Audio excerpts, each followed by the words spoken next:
मित्रों, मैं आपको वृश्चिक राशि के इस राहु के जागृत होने की अवस्था के बारे में बताने के लिए उपस्थित हुआ हूँ। राहु 4 महीना पहले ही गोचर परिवर्तन करके आपकी मीन राशि से निकल करके आपके कुंभ राशि में आ गया था। अब ये 5 दिसंबर 2026 तक यथावत यहीं पे राहु का गोचर रहेगा। राहु शनि की मूल त्रिकोण राशि कुंभ राशि में वर्तमान समय में गोचर कर रहा है, जो 5 दिसंबर 2026 तक करेगा। राहु 18 साल में एक बार एक राशि में आता है। 18 साल के बाद राहु का ये गोचर कुंभ राशि में हुआ है। कुंभ राशि राहु की अति प्रिय मित्र की राशि है, जहाँ पर राहु अपने आप को बहुत ही प्रसन्न मुद्रा में पाता है, जिससे ये जीवन काल में हर प्रकार की सुख सुविधाओं को प्रदान करने के लिए बाध्य होता है, करता है। और ये राहु अभी तक मृत अवस्था में चल रहा था। जो मृत अवस्था जो होती है 25 से 30 डिग्री के बीच में मृत अवस्था होती है। इस प्रकार की अवस्था में कोई भी ग्रह अपना पूर्ण लाभ नहीं दे पाता है। अब ये अपने इस 25 डिग्री से नीचे आ चुका है, जिससे जागृत अवस्था में राहु है और राहु अब एक्टिव हो चुका है। जब राहु एक्टिव होता है तो जिस भाव में बैठता है उस भाव का रिजल्ट, जिस भाव पर उनकी दृष्टियाँ जाती हैं, उन भावों का रिजल्ट बहुत ही अच्छा प्रदान होता है। राहु के इस गोचर को देखने के लिए आपको अपने लग्न से और अपनी राशि से दोनों से देखना चाहिए। लग्न आपका अगर 8 नंबर आपकी जन्म पत्रिका के पहले हाउस में लिखा हुआ है तो ये आपका लग्न होगा, और राशि चंद्रमा किसी भी भाव में लिखा होगा उस हिसाब से आपकी राशि होगी। अगर चंद्रमा भी आपका 8 नंबर के नीचे चंद्रमा या अगल बगल कहीं भी लिखा हुआ है उसी भाव में, तो आपकी वृश्चिक राशि होगी। राहु बहुत ही विशाल ग्रह है और राहु बहुत ही बड़ा परिवर्तन जीवन में प्रदान करता है। राहु का ये गोचर आप लोग अपने लग्न और राशि दोनों के हिसाब से देखिए।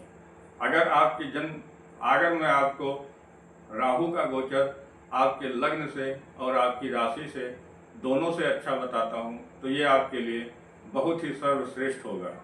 अगर आपके लग्न से अच्छा और राशि से कुछ परेशानी वाला बताता हूँ तो आपके इस राशि परिवर्तन और राहु के जागृत होने की अवस्था में आपको कुछ अच्छे लाभ और कुछ परेशानियों का भी सामना करना पड़ेगा।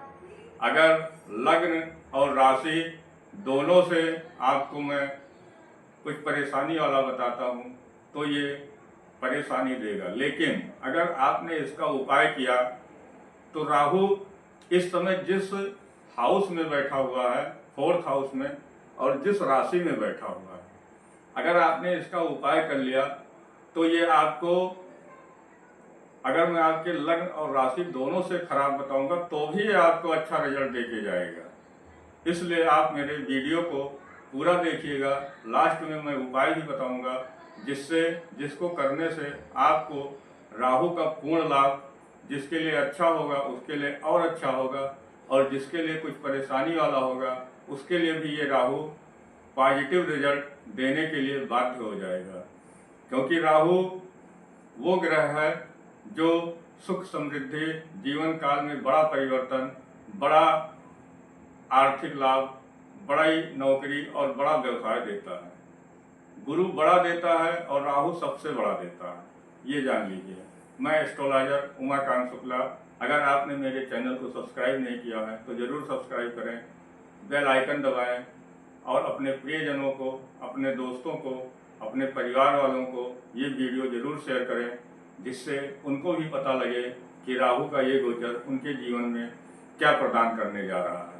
आइए चलते हैं, अब जानते हैं राहु के इस परिवर्तन और जागृत अवस्था के क्या आपको रिजल्ट मिलेंगे। राहु आपके 4th हाउस में गोचर कर रहा है। 4th हाउस जो होता है आपके सुख समृद्धि का होता है, आपके मन मस्तिष्क का होता है, मन का होता है, आपके माँ का होता है। जनता का भाव ये होता है और ये आपके प्रियजनों का भाव होता है। अगर आप पुराने समय से किसी घर को बनाने के लिए सोच रहे थे और आपका घर नहीं बन पा रहा था, तो वो समय आ गया है जिससे आपको एक बड़े घर की प्राप्ति अब होगी। आपका ये सपना अब पूरा होगा। आपके परिवार में सुख की वृद्धि होगी, समृद्धि की वृद्धि होगी और आपके दोस्तों से भी आपको अच्छा लाभ प्राप्त होगा। आपको अपने माँ की तरफ से भी बहुत अटैचमेंट इस समय महसूस होगा और माँ का भी स्वास्थ्य अगर गड़बड़ था तो सही हो जाएगा। इस समय पे आप अगर कोई रियल एस्टेट का काम करते हैं या जमीन से जुड़ा हुआ कोई कार्य करते हैं तो आपका बहुत ही अच्छा कार्य चलने जा रहा है, जिसमें आपको बहुत ही अच्छा लाभ प्राप्त होगा।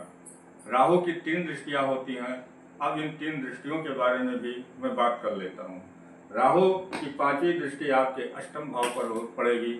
अष्टम भाव बाधा का होता है, परेशानियों का होता है, टेंशन का होता है और व्यक्ति डिप्रेशन में भी चला जाता है। गुण विद्याओं का भी होता है और गुप्त विद्याओं का होता है, गुप्त भाव होता है।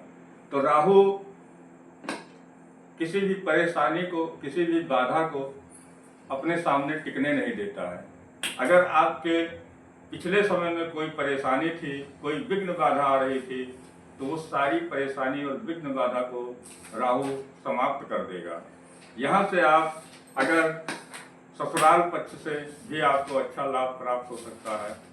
आप अगर किसी गुप्त विद्या, तंत्र मंत्र के क्षेत्र से जुड़ना चाहते हैं तो इसमें भी आपको अच्छा लाभ प्राप्त करेगा, क्योंकि राहु अष्टम भाव पर बुध की राशि मिथुन राशि में दृष्टि डाल रहा है और मिथुन राशि राहु की मित्र राशि है। यहाँ से रिलेटेड जितनी भी समस्या है उस समस्याओं का निदान अब आपका हो जाएगा।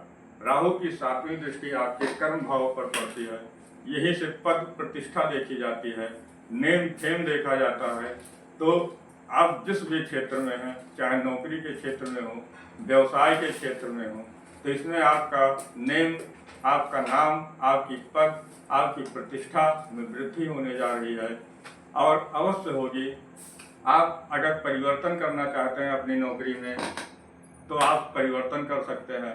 अगर आपके प्रमोशन के योग बन रहे हैं तो आपकी नौकरी में प्रमोशन होने के पूर्ण योग हैं। अगर आप अपनी नौकरी को बदलना चाहते हैं, आप प्राइवेट जॉब में हैं और किसी कंपनी में जॉब कर रहे हैं, तो आपको अच्छा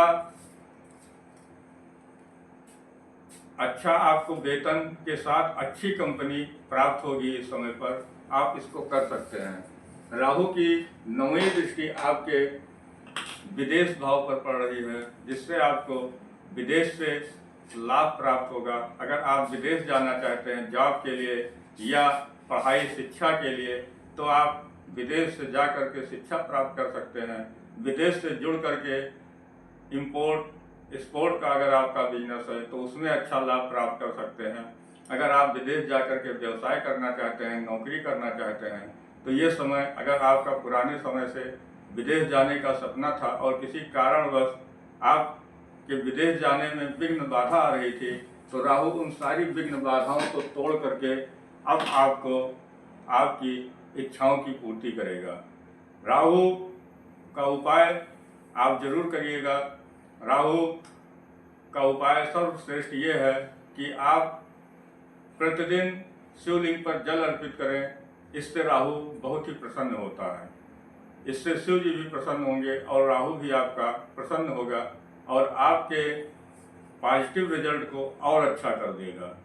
आपके जो राहु के इस गोचर काल में भ्रम की स्थिति बनेगी, उस भ्रम को दूर कर देगा। इसके लिए आप मेडिटेशन करें और योगा करें। राहु के बीज मंत्र ओम भ्राम भ्रीम भ्रौम सा राहुवे नमः, इसकी एक माला 108 बार प्रतिदिन आप जाप करें। आपका, चाहे मैंने अच्छा बताया हो या बुरा, दोनों ही स्थिति में इन उपायों को आपको करना है। अगर आप अपनी व्यक्तिगत जन्म पत्रिका का अध्ययन कराना चाहते हैं तो आप मेरे मोबाइल नंबर से और मेरे व्हाट्सएप नंबर से जुड़ करके आप संपर्क कर सकते हैं। अगर आप राहु का रत्न आपके लिए सूट करेगा या नहीं सूट करेगा, आप ये जानना चाहते हैं और सर्टिफाइड रत्न लेना चाहते हैं, तो आप जरूर संपर्क करें। जय सीताराम, हर हर महादेव।